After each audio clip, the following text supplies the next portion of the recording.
For thousands of years, ancient paths and trade routes have cut across the land, and so traveling Jordan by foot is an age-old practice. The newly developed Jordan Trail connects these paths, so travelers like me can once again make the trek across the state's spectacular countryside. And so, with a loaded pack and some new friends, we're going to hit the Jordan Trail and explore the country the hot and hard way. I'm Eric Hansen. When I see a trail, I see more than a path from point A to point B. A good trail is the ultimate opportunity to explore, to discover new landscapes, and to challenge myself. When I don't have a pack on my back, I'm thinking about my next big adventure, because my mission is simple. My mission is to discover the world's most epic trails.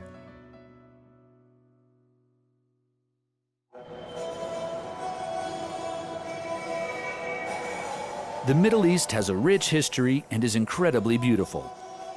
But given the turmoil in the region, traveling to the Middle East was off my radar.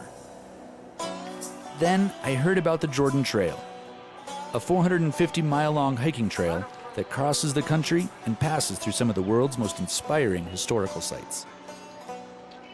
When I started learning about Jordan, I knew I had to go and explore this place for myself.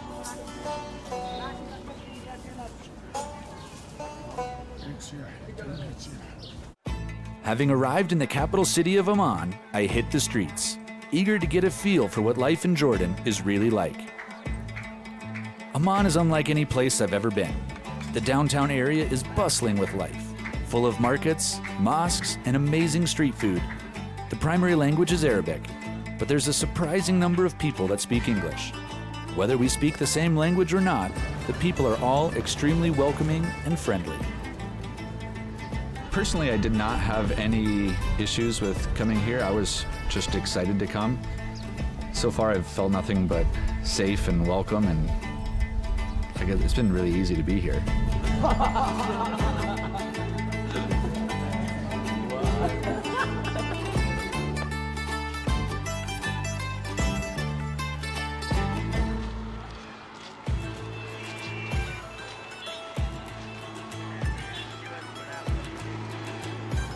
After wandering the city on my own for a while, I hook up with Amjad and Mahmoud, two of the guides who have helped develop the Jordan Trail.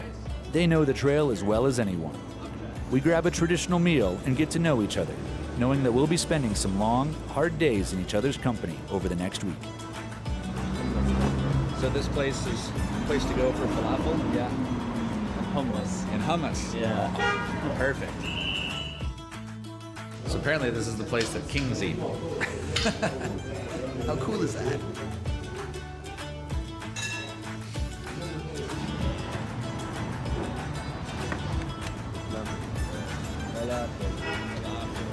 It lived up to the expectations. This place was amazing.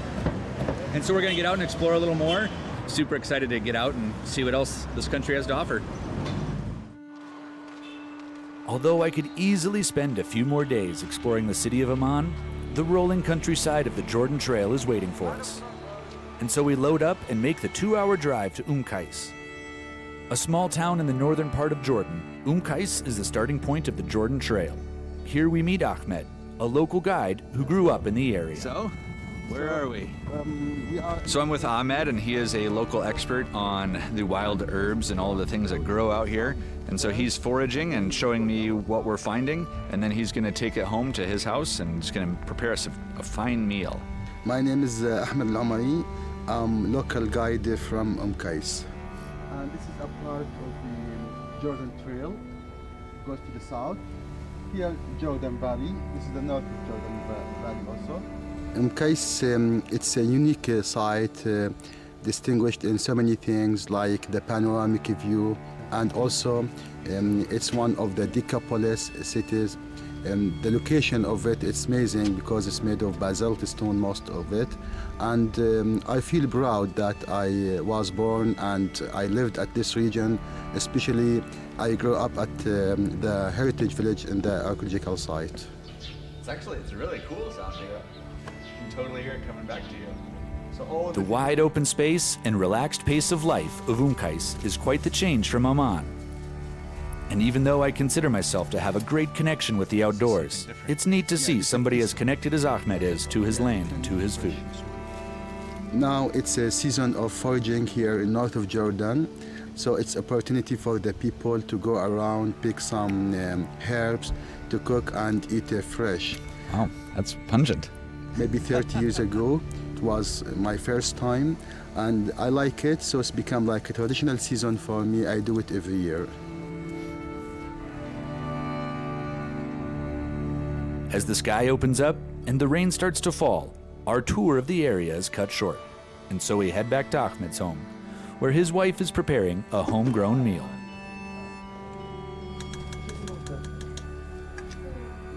It doesn't matter where you are in the world. There's a special relationship that develops when you're invited into somebody's home to share a meal. This is an amazing opportunity to learn more about the Jordanian culture, and the whole experience is just getting me more excited about tomorrow, when we start our adventure down the Jordan Trail. I think that's an interesting thing. This one piece will make 52 layers. Watch on mobile devices or the big screen, all for free. No subscription required.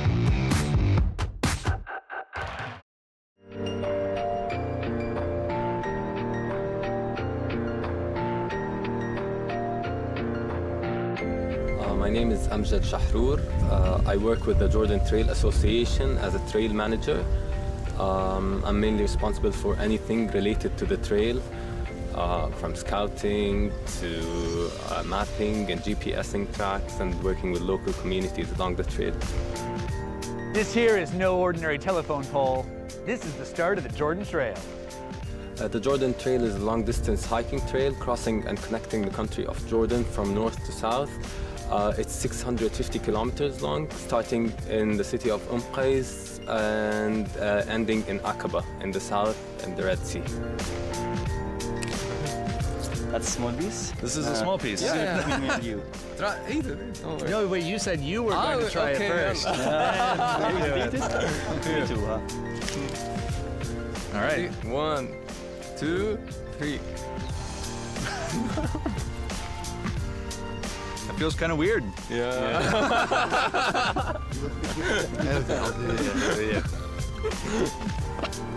It numbs you out. You won't be able to talk. Yeah. In Jordan, you experience the 4 seasons. I would say in May, June, things start to get dry and all the flowers start to disappear.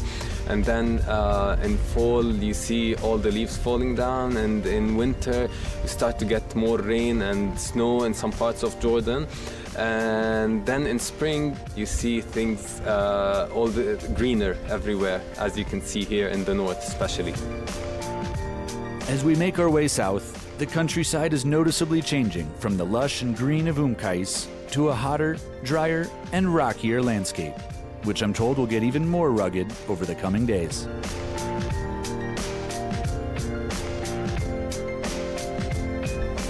This really reminds me of a Utah landscape. The sandstone, there's a lot of these big sandstone bluffs. The Grand Canyon. Yeah. I remember hiking out of the Grand Canyon as a kid and being so proud of hiking the 10 miles that it took to get out of the Grand Canyon.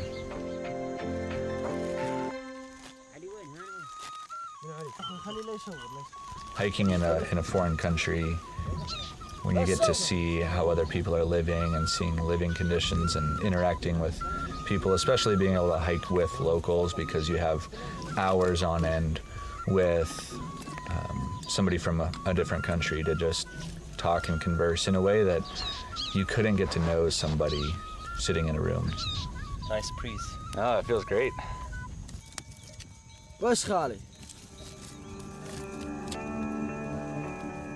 I love doing all sorts of outdoor activities, but the amazing thing about hiking is that there's so much to get out of it.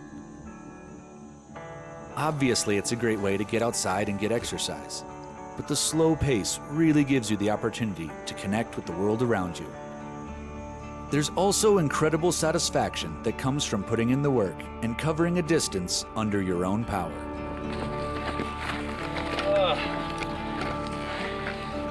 Whew. Well, I see why they call that the tough trail. Normally I feel like I'm in reasonable shape, but Mahmoud was beating me the whole way up. Oh man, a little bit humbling. This is pretty amazing up here. Mahmoud says that we're gonna come up on a pool with a nice little swimming hole, so super excited to cool off and get some swimming in. How cool is this spot? Jeez. This is one of the best swimming holes I've been to. This is a pretty rad location. There's like a 150-foot waterfall right here. And after that hot, hard hike all day, this is perfect.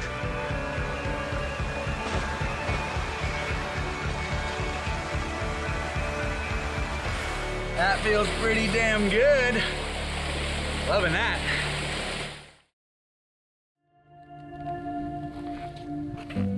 As we continue our way south down the Jordan Trail, the route has been getting more and more challenging. Today, we did one of the longest and hardest days of hiking so far, and so we find ourselves walking into camp with the sun already set. Although we're tired and looking forward to getting camp set up and eating a hot meal, it's a beautiful night, despite the ominous-looking clouds that we saw in the distance. Settling into camp, we get a campfire going, and I'm excited to hear more from Amjad and Mahmoud about tomorrow, because I know the trail will be taking us through a place I've always wanted to see, the ancient city of Petra. Well, we camped out for the night, and rainstorm moved in last night. It's been windy and blustery and a little bit of a downpour on us. Well, we're just about to break camp and head out for the day. Got a big mission, and hopefully we got some good weather today.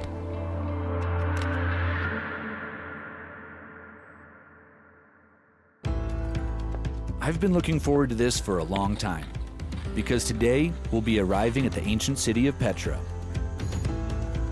One of the greatest things about hiking a new trail is never knowing what you'll find around the next corner. And so even though I know we'll be arriving in Petra at some point, the path we're on exemplifies what an epic trail is all about. I can't help but imagine what it was like over 2,000 years ago, at the height of its glory, when it was an important trade route between China, India, and southern Arabia.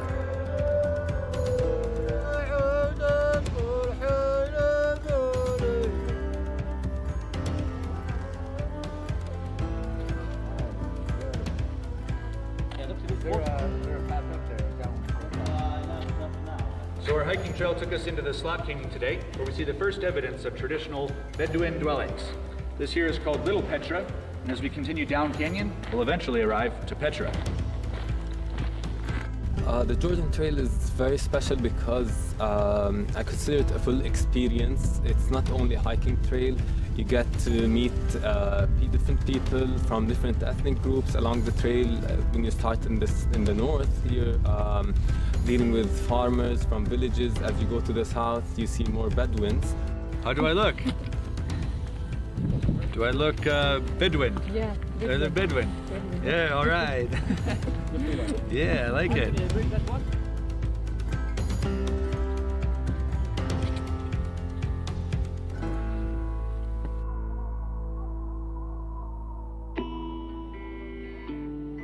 Coming around the corner here and just seeing the first glimpse of the monastery. Just looks out of this world.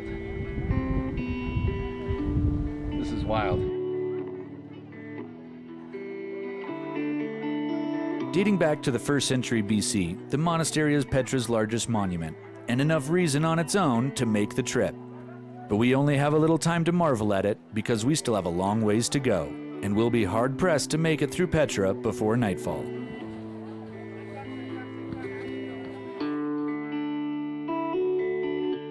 I'm probably not the only one who saw Indiana Jones and was surprised to find out that it wasn't filmed on a Hollywood set.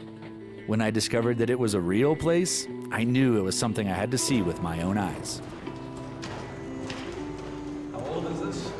2,000 years old. This is a 2,000-year-old. 1st century BC. That's insane. Despite our quick pace of travel, darkness has caught up with us, and we we find ourselves making the final leg of the journey through Petra by the light of our headlamps.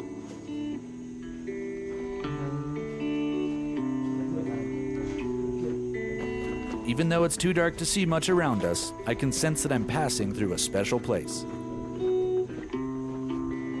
After a while, I see a faint light in the distance, and as we get closer, I realize it's the candles lighting the path to the treasury, and one of the most incredible sights of my life. I'm getting to witness Petra by night, and this is just a really overwhelming experience. It's so beautiful.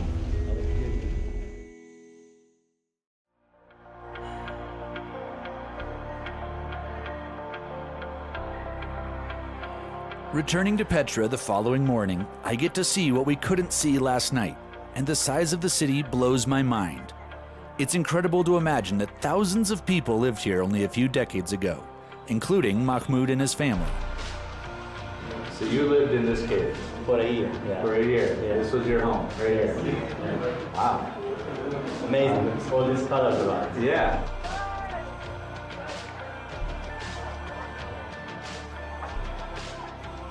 Carved into the sheer rock over 2,000 years ago, Petra was an important trade route in the 1st century BC. It was later annexed to the Roman Empire and continued to thrive until a large earthquake destroyed much of it in the 4th century AD. By the middle of the 7th century, Petra was deserted to all except the local Bedouin from the area.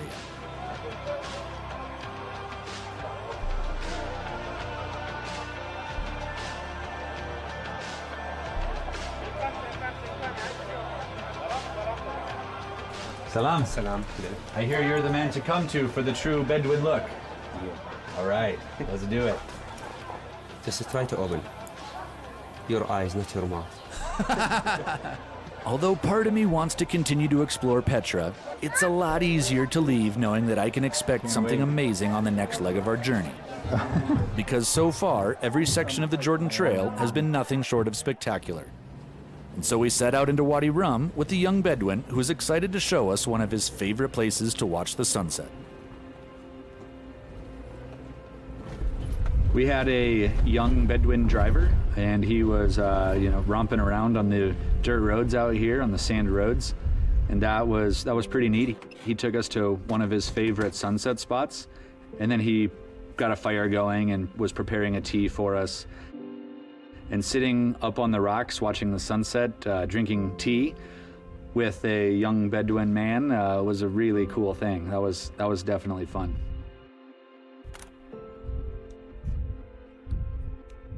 Very nice. Yeah. I don't think I've ever seen anything quite like Wadi Rum. Its name means the Valley of Pillars. There's just these massive rocks sticking up out of bright orange sand dunes. It's about the coolest looking place I've ever seen. It's just a fantastic desert, and there's so much here.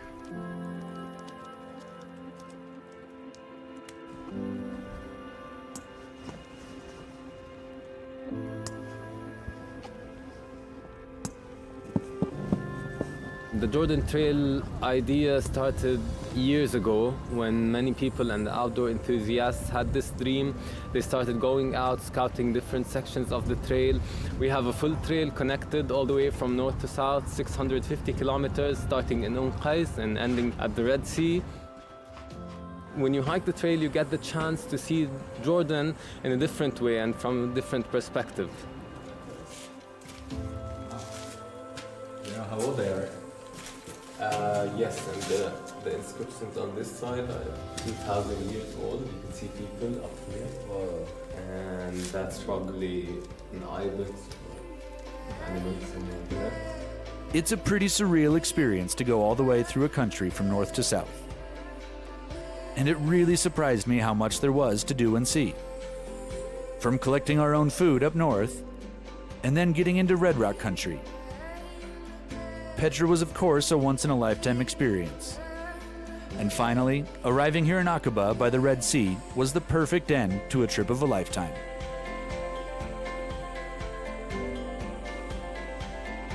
So when people ask me what makes for a truly epic trail, for me, it's the full package. The trail is more than just a path. It's a journey to explore new places, to learn about new cultures, and experience new things. And maybe best of all, make new friends.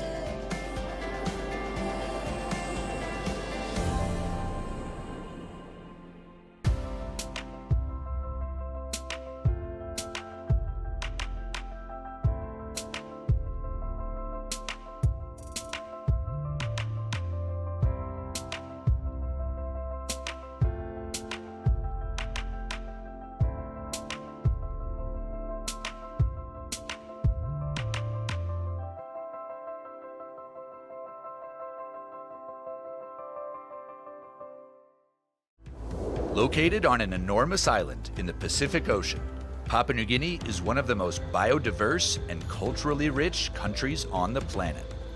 It's impossible to overstate the beauty of Papua New Guinea. A labyrinth of steep mountain valleys and impenetrable jungle, the country contains thousands of unique species, and residents here speak over 800 distinct languages. It is believed there are many more undiscovered species of plants, animals, and people still uncontacted by the modern world. Heavy jungle, welcoming people, and astonishing natural wonders. This week on Epic Trails, we're exploring Papua New Guinea. I'm Eric Hansen. When I see a trail, I see more than a path from point A to point B. A good trail is the ultimate opportunity to explore, to discover new landscapes, and to challenge myself.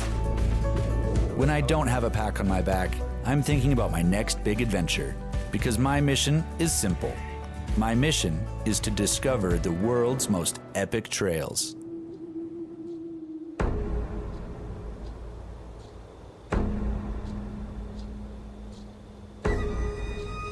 Located on an island just north of Australia in the Pacific Ocean, Papua New Guinea has long been overlooked by the outside world. Even its residents, separated by towering mountains and dense rainforest, have remained isolated from one another. Within 100 square miles, you'll find tribes that speak completely unique languages, each with its own traditions, ceremonies, and dress. A great way to experience a cross-section of these cultures is to hike the Kokoda Track, a 60-mile-long trail that traverses Papua New Guinea's central mountains, passing from village to village. Just arrived here in Papua New Guinea. We're in Port Moresby, and we're jumping on a charter flight to head to the beginning of the Kokoda Track.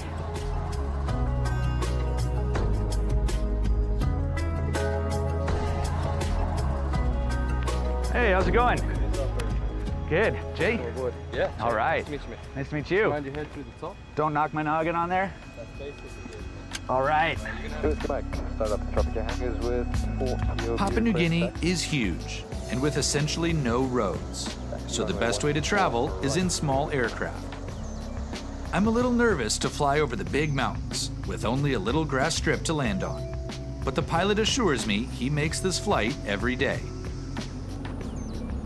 From the air, I'm able to see just how vast and rugged this country is. And down there somewhere is the Kokoda Track, known for its difficulty and for its role in a World War II battle between the Australian and Japanese armies.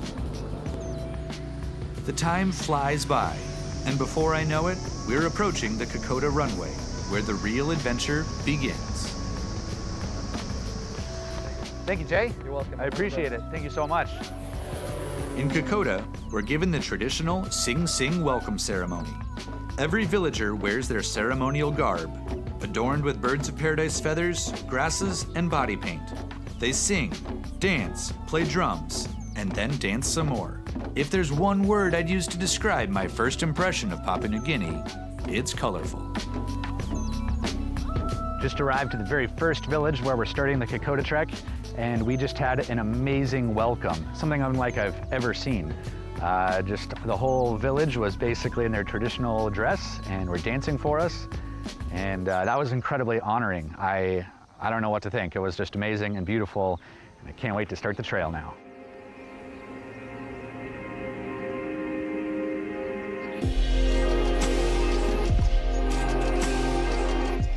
There is no other country, I believe, left in the world like PNG. We call it the land of the unexpected. There's only 3 ways to get around PNG: by boat, fly, or walk. So that means that Papua New Guinea is still very isolated and very raw. Originally, all tracks in Papua New Guinea were trading tracks between villages. So this track has been here for thousands of years. The track is 96 kilometres long. There is no flat spots.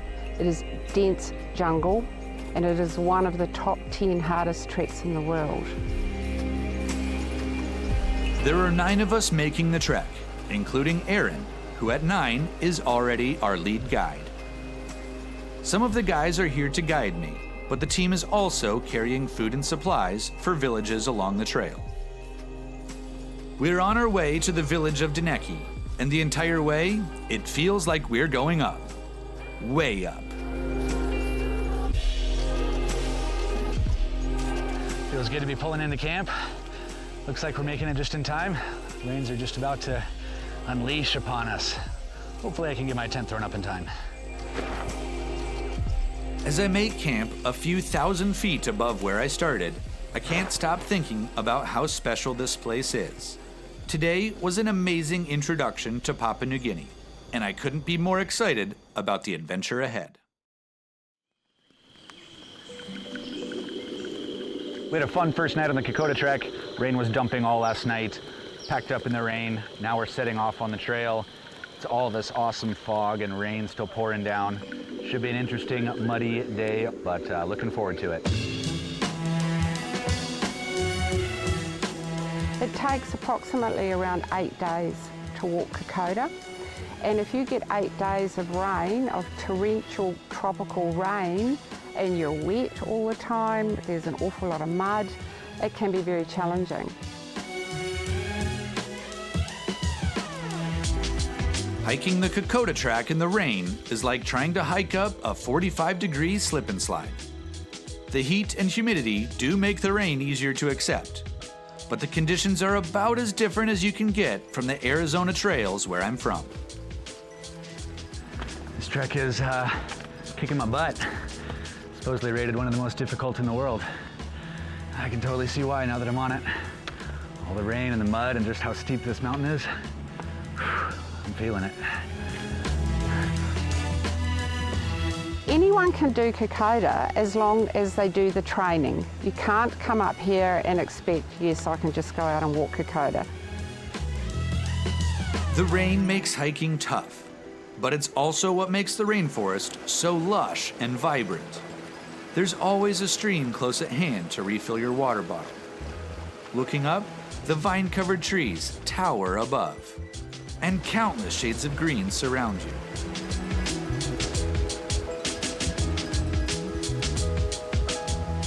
When traveling in Papua New Guinea, it's essential to embrace the adventure. As we hike into the camp at the village of Isuraba, I'm completely soaked, but utterly happy. There's a simple beauty here that you just don't find in most places.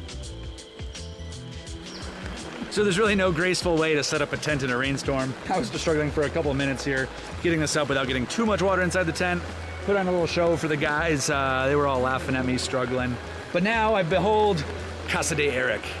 It's my home for the night. I'm excited about it.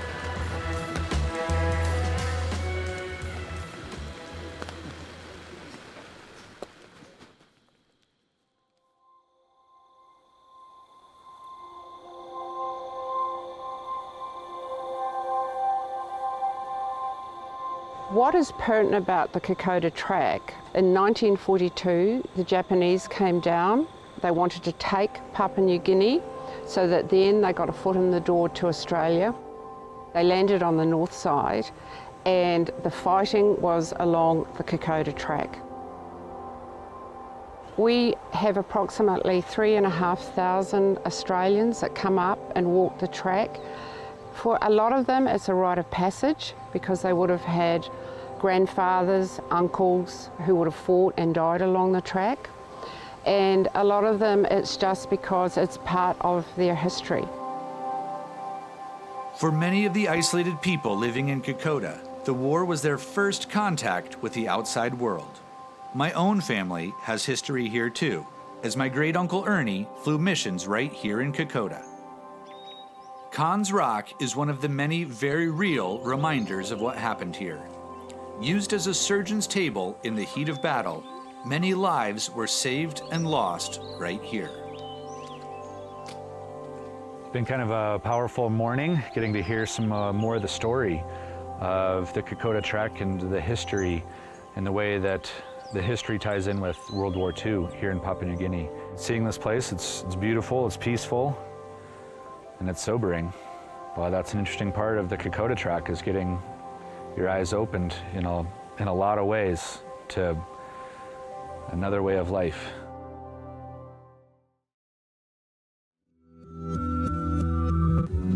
After a hike through history, I leave the Kokoda Trek behind to explore the Western Highlands.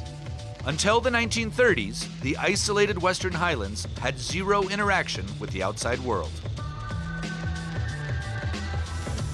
We're out for a day hike here in the Rondon Ridge area. Joseph is taking myself and Simon out to the Coombe Caves. We're gonna go explore this massive limestone cave.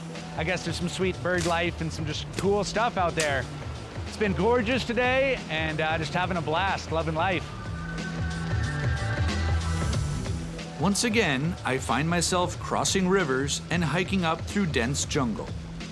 Fortunately, the rain has left us alone for the time being, which I have to admit is a welcome change. We set out for what I thought was going to be a simple day hike to the Coombe Caves, but as I'm learning very quickly here, Papua New Guinea doesn't really do anything very easy. So it's been a much tougher hike than I was expecting. But supposedly we're really close to the entrance, ready to get there.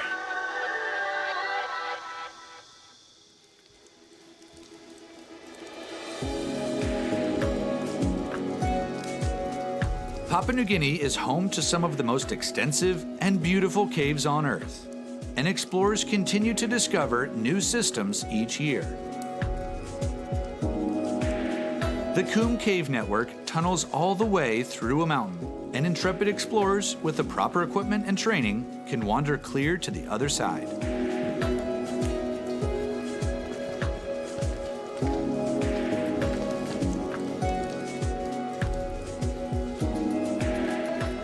Although we only have time to explore a fraction of the underground labyrinth, it's more than enough to blow my mind and leave me with a powerful sense of wonder. Super cool time here exploring the Coombe Caves. Really just was able to get lost in this really remarkable spot.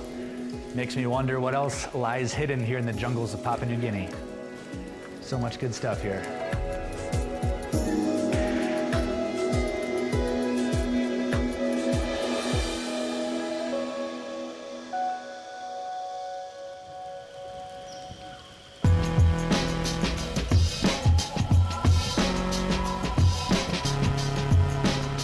Well, we were having a pleasant day, but we just got absolutely demolished by a banger of a storm.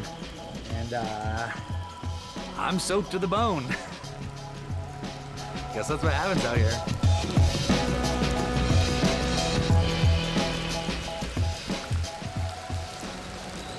On our way to our next destination, we come across a roadside market. And I have a personal rule when I travel. Eat what the locals eat, and don't be afraid to taste something new. It's the only way to get the literal flavor of a place. And roadside markets can be a great way to find the freshest, tastiest, and often cheapest food on the planet. Papua New Guinea is no different. We pass dozens of markets along the road, and each seems to specialize in a different type of food, which means we need to make a number of stops along the way. I've heard some rave reviews about the Papua New Guinean corn here, so testing it out for myself. Fresh off the grill. Gupla. Gupla corn. Gupla corn. Yeah.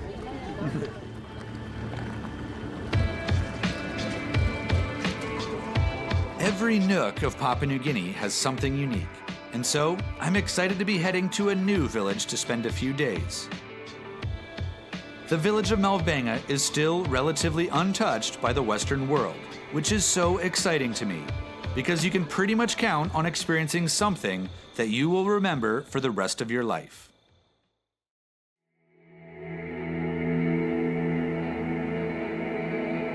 If people want to see something that they've never seen before, especially the culture, they're going to see it here in Papua New Guinea. The people that are so engaging with you, they're living off the land, and if you go and stay in their village, they've got nothing, but they'll give you everything.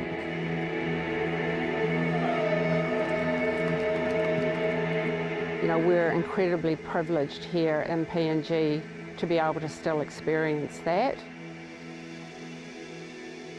Truly, my favorite thing about travel is the way my worldview is challenged and expanded. Anyone who goes to a new place with an open mind will inevitably come away improved and with a sense of unity. You might come from vastly different backgrounds, but after spending time immersed in a new culture, in all likelihood, you'll discover that your commonalities vastly outnumber your differences. More fives, more fives, more fives.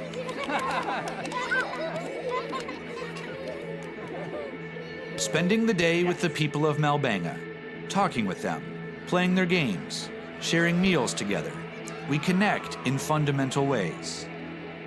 Today has been an extremely special day. It's an experience that's hard to put into words.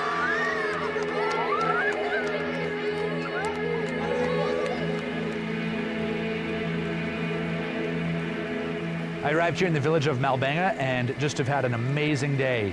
I don't know what else to compare it to. The welcome and the hospitality here in the village has been remarkable.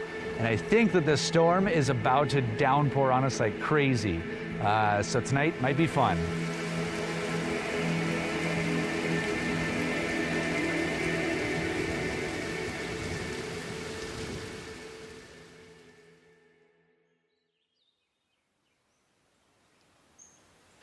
With morning comes welcome sunshine and another day of immersion in the beautiful Papua New Guinea culture. It's a big day for the village, which they're celebrating with a special ceremony, and I've been invited to take part as a guest of honor. In ceremonial dress, the men begin by lighting a ceremonial fire. The elder tends the fire as the young men dance and sing to build courage for the task to come. What do the men need courage for? What all men need courage for: romance. And once they're adequately inspired, the men ask for permission from the guardian to enter the House of the Maidens. Once inside, it's time to sing. The guardian has her eye out for sparks. She is the coordinator of the courtship ceremony, and it's her job to move people around and make matches. And apparently, she spots someone for me.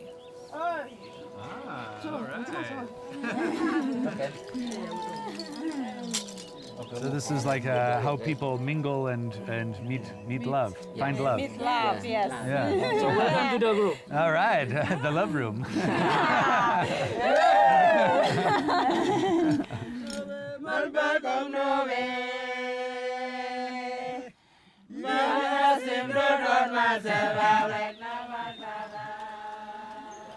Well, that was interesting. So I was just in a courtship ritual, and I think I came away with a girlfriend. Great success in there. Although I'm not entirely sure what I've committed myself to, I'm always game for a good celebration. I'm going dancing. And personally, I have a lot to celebrate. In every sense, this has been a mind-blowing experience. I am honored and humbled to have been invited into this community, to laugh, to dine, and to dance with them. I find that I don't want to leave.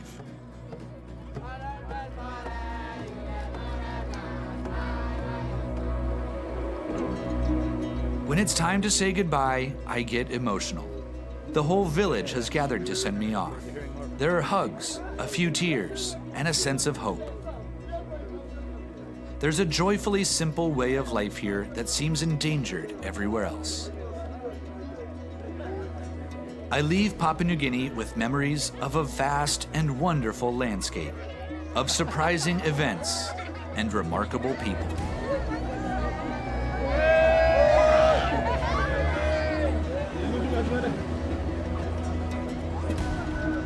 Thank you for everything. That was amazing.